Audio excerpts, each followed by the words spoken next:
Starting in Barcelona, finishing in Barcelona, 14 boats are racing around the planet, two-handed,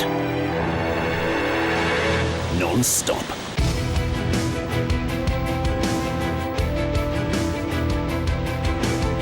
Michel Desjoyeaux, perhaps the greatest solo sailor alive, is taking part. But this time, he will not be alone. It's the only round-the-world race, two-handed. Olympic gold medalists Iker Martinez and Xavi Fernandez have mastered the short sprint, but now they face a 25,000-mile marathon.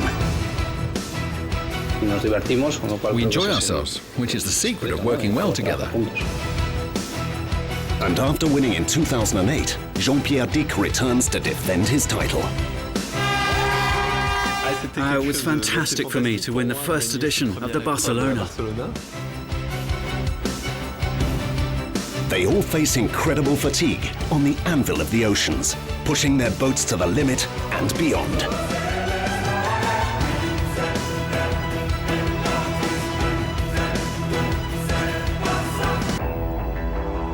But perhaps the biggest pressure is on their partnership. I don't know exactly how 3 months will go as a duo.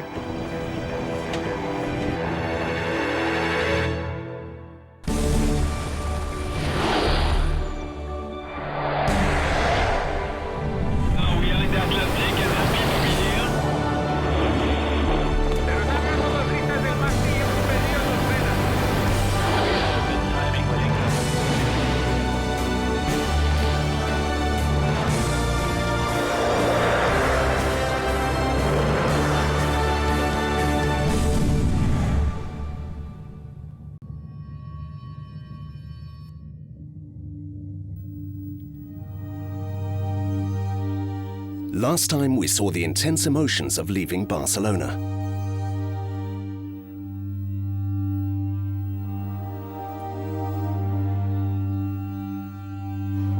The last-minute substitution of Wouter Verbraek for Alex Thompson aboard Hugo Boss.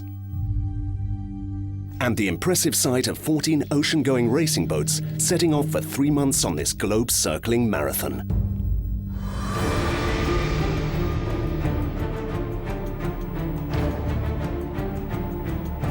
French sailors Quito de Pavont and Seb Odigan set the pace off the line, followed by the cool maestro of solar sailing, Michel Desjoyeaux, aboard Foncia with 27-year-old François Gabard.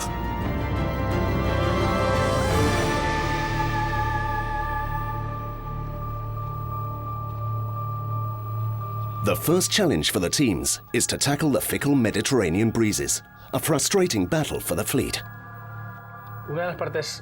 One of the things we sometimes forget is that it's important to have good speed in the Med, because there could be pockets of no wind where all we do is wait around, and that can be really frustrating, especially after the stress of the start. Dawn breaks after the first night at sea, and Michel Desjoyeaux, Le Prof, winner of 2 solo non-stop Vendée Globes, contemplates the long miles ahead. The moments without wind. There's a lot happening in a very small space. It's 24/7 over a period of 3 months.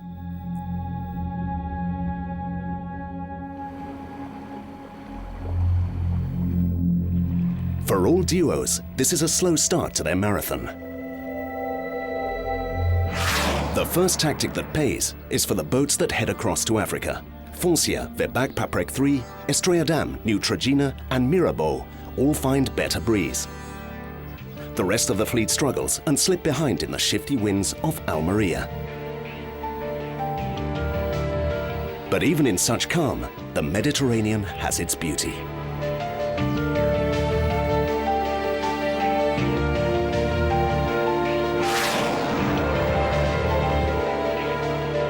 Verbac Paprec 3 wins the Mediterranean leg and blasts out of the Gibraltar Strait leading into the Atlantic, followed by Foncia, Mirabeau and Estrella Damm. Obviously, the exit of the Med is important. The boats in front could gain a substantial lead that could be crucial for the rest of the race. A good first phase for Estrella Damm, out into the open ocean in the top 3.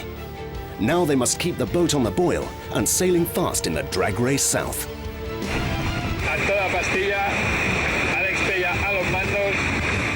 And speed is written in the DNA of these 60-foot boats. The Open 60 designs are wide, powerful machines with water ballast and swing keels, designed to stretch their legs downwind. They are true thoroughbreds of the ocean.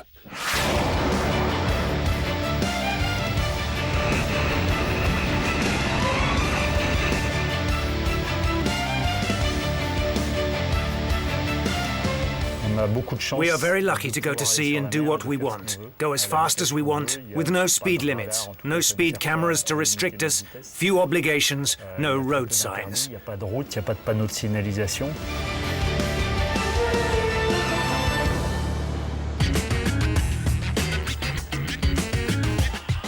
Passing the Canary Islands, at the front of the fleet, a French duel kicks off between Foncia and Verbac Paprec 3. These two teams are widely regarded as race favourites, the creme de la creme of Open 60 sailors at the top of their game. Estrella Damm battles against Mirabeau, while Spanish Olympians Iker Martinez and Xavi Fernandez aboard Mapfre move up to 4th place, with President just behind in 5th. While Martinez and Fernandez are long-time sailing partners, the duo aboard President come from different backgrounds. Principal skipper Jean Le Cam is a seasoned offshore campaigner, finishing 2nd in the 2005 Vendée Globe, while his co-skipper Bruno Garcia is one of Barcelona's leading heart surgeons. I'm a cardiologist. I work in a hospital in Barcelona. But as well as my medical career, my passion is sailing.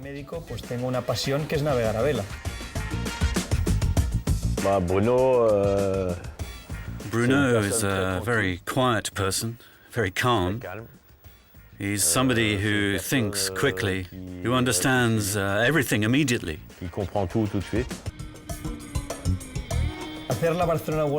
Doing the Barcelona World Race is a dream for me, above all with Jean Le Cam, who is a myth of ocean sailing. So for me, it's 3 dreams in one.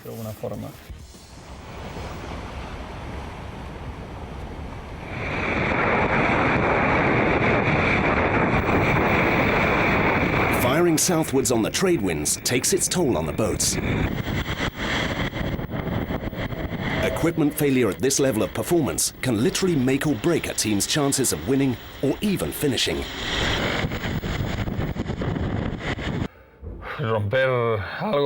Breaking something aboard is what we fear most. We all feel this. It would be a disaster. We're aware that during a non-stop round-the-world race, normally 50% of the participants don't finish. Breakages in the Barcelona World Race are probably a little bit of a fact of life, but in my mind, breakages do not exist. On board Renault, Antonio Piris and Pachi Rivero, who came 4th in the first edition of the Barcelona World Race, are constantly making repairs. We're fixing the mainsail that broke yesterday. Okay, we've almost finished. We're on the final detail now. The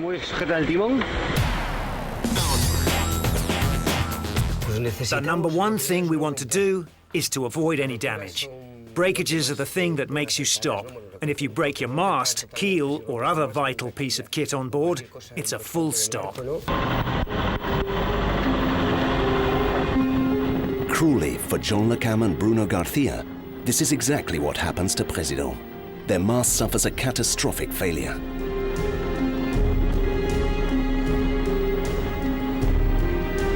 It is the end of their race and Garcia's dream. The duo divert to the Cape Verde Islands. Listen, to me it's a simple thing. On a boat, you've got the mast that holds up the sails.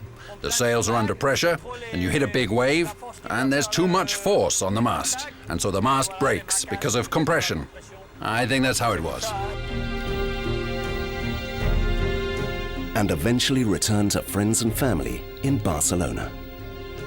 For Bruno Garcia, it was a hair-raising experience.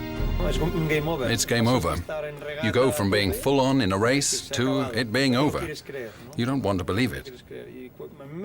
It took me a whole night for it to sink in, but the dream is still there, without a doubt.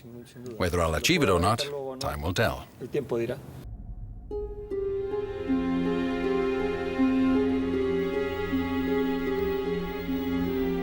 Another competitor's dream also ends at this stage. After his appendicitis 2 days before the start, and now back in England, Alex Thompson decides not to rejoin Hugo Boss for family reasons, leaving Dutchman Wouter Verbraek to complete the race on board.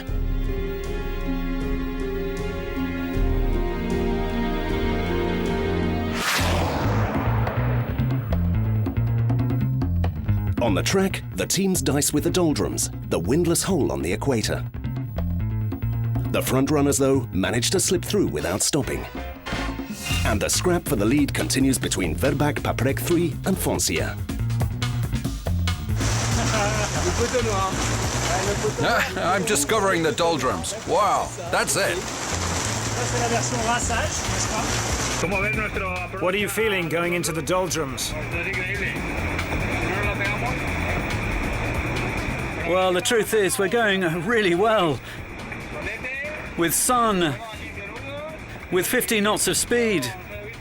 It's amazing.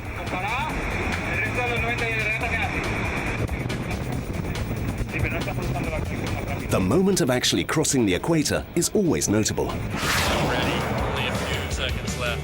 200 metros. Pero 3, 2. Y vamos a entrar con buen pie en el hemisferio sur. 1. Ahí vamos. 0. El sur. The equator is crossed for the first time. For all sailors, there are traditions to uphold, harking back to the 1800s when mariners were initiated into the court of King Neptune. We're celebrating our entrance to the Southern Hemisphere. Una cervecita. Y champán.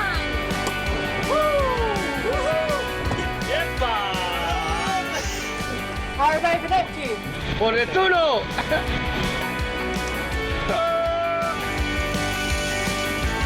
Pelera, vale. Buen sur. Good south.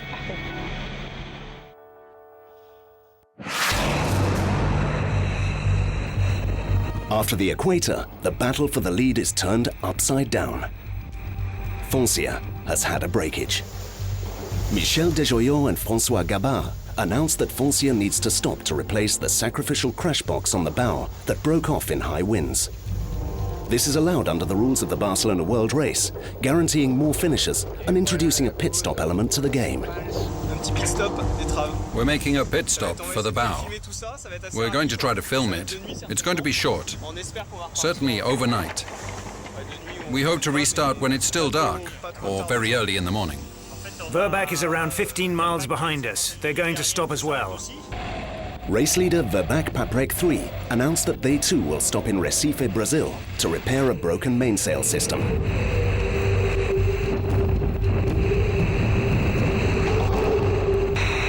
As these leading teams divert to land, the door is wide open for the following boats to overtake. Is this the misfortune that will take out the two favorites and bring the other teams into contention?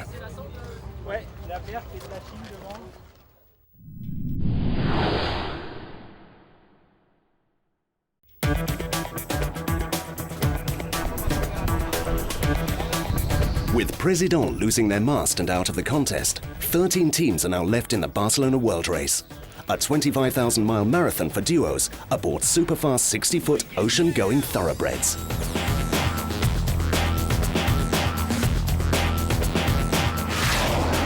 The two leading boats, though, are making an unscheduled pit stop in Recife, Brazil, to fix damage caused by fast sailing across the Atlantic.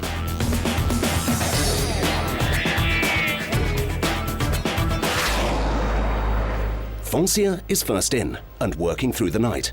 The shore crew lift this new boat out of the water to replace the sacrificial crash box on the bow.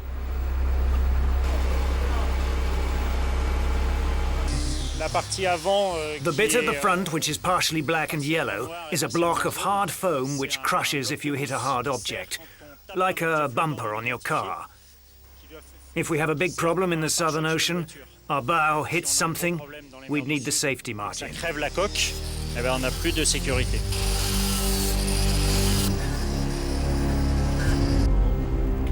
Barcelona World Race defending champion Jean-Pierre Dick arrives a few hours later with Loïc Perron aboard Verbac Paprec 3. Without this piece, it's very difficult to keep our average speeds up, so we have to stop to repair, to reattach or screw the main sheet track back on.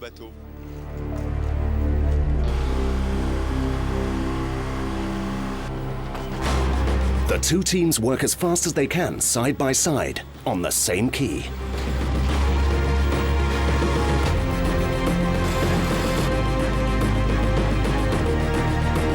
This diversion is a gift for the chasing pack. Estrella Damm and Mapfre soon take the top two positions. And for the first time ever, a Spanish team leads the Barcelona World Race.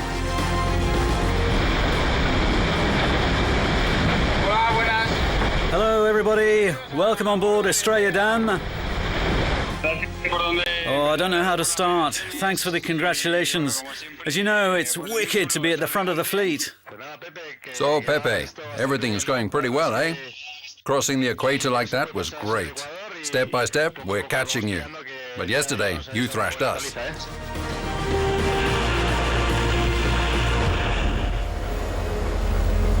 Foncia leaves Recife after 18 hours working on the bow. Verbac Paprec 3 rejoins the race later that evening. The French favourites are now 2 days behind the new leaders, a substantial deficit to catch up on. Back on land, many more are taking part in the Barcelona World Race online game. This is a showcase for Barcelona technology, and lead developer Javier Genjo of Pompeu Fabra University has spent a year with his fellow students innovating addictive playability.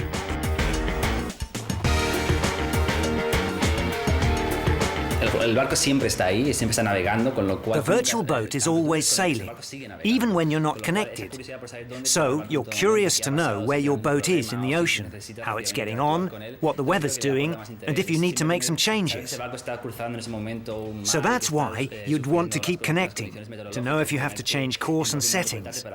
Well, that's what keeps it interesting.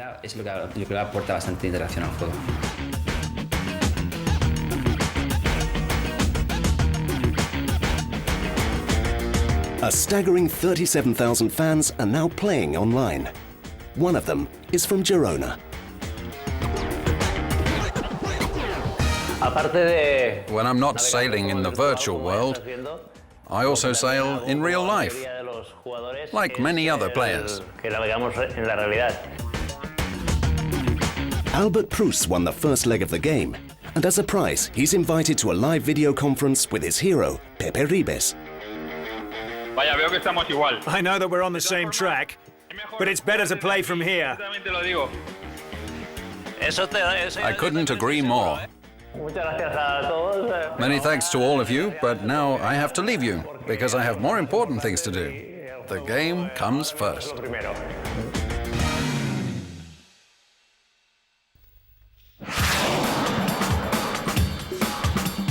On the racecourse, Verbac Paprec 3 and Foncia have hooked into strong winds to the west, which they ride downwind to overtake the fleet. Clocking up awesome speeds of up to 30 knots. Inspired tactics or fortunate circumstance, no matter, in just a few days they're blasted back to the front. During this joyride, Foncia retakes the race lead and Verbac Paprec 3 sets a new 24-hour record of 516 miles. We've succeeded to sail in this distance in 24 hours. We're first, so we still have chances. Incredibly, the Frenchmen resume their duel. First Foncia leads, then Verbac Paprec 3. Well, we're right on the heels of Mr. Desjoyeaux. But look, they're behind us.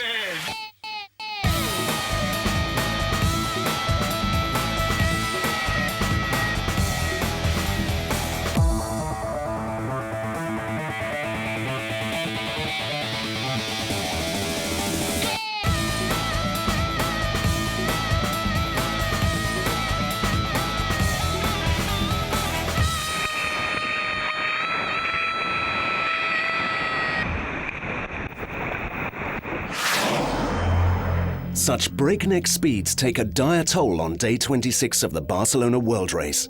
Disaster strikes Foncia.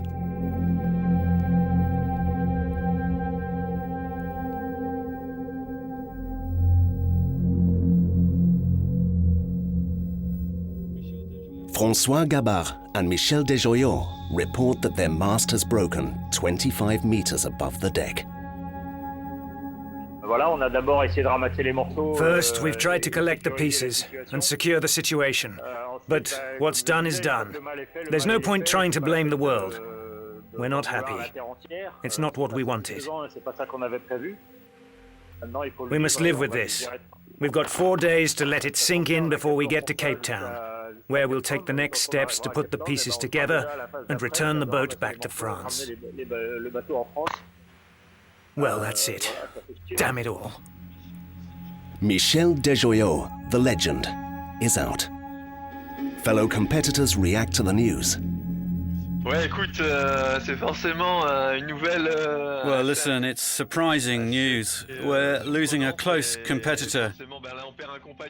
So the race will be really different for us.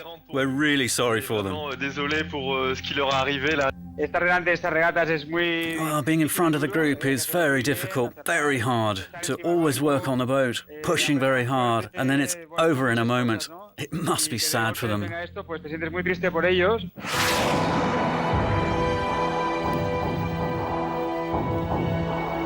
Foncia heads to Cape Town, and the Olympians on Mapfre move up to second place. They now have to chase Verbac Paprec 3's mighty 700-mile lead. They've had amazing wins over days and days. From the side and from behind.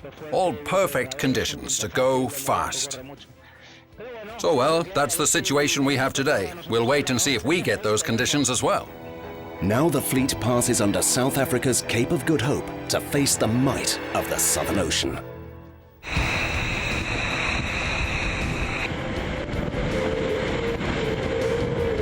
The Southern Oceans, Indian and Pacific, well, they're really savage.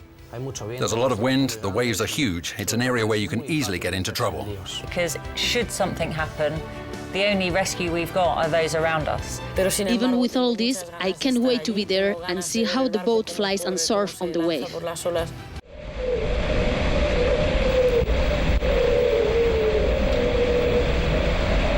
Directly in the path of the oncoming fleet, though, lies a vast field of ice. Any of these bergs or semi-submerged shards could hole an open 60 traveling at 25 knots. It's a nightmare scenario that will haunt race management and the sailors isolated at sea for the next 30 days.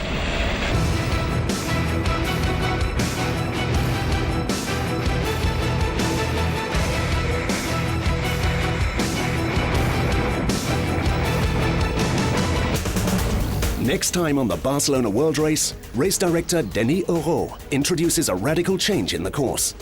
Cook Strait turns into a game-changing pit stop, and Martinez and Fernandez show us why they're double Olympic medalists.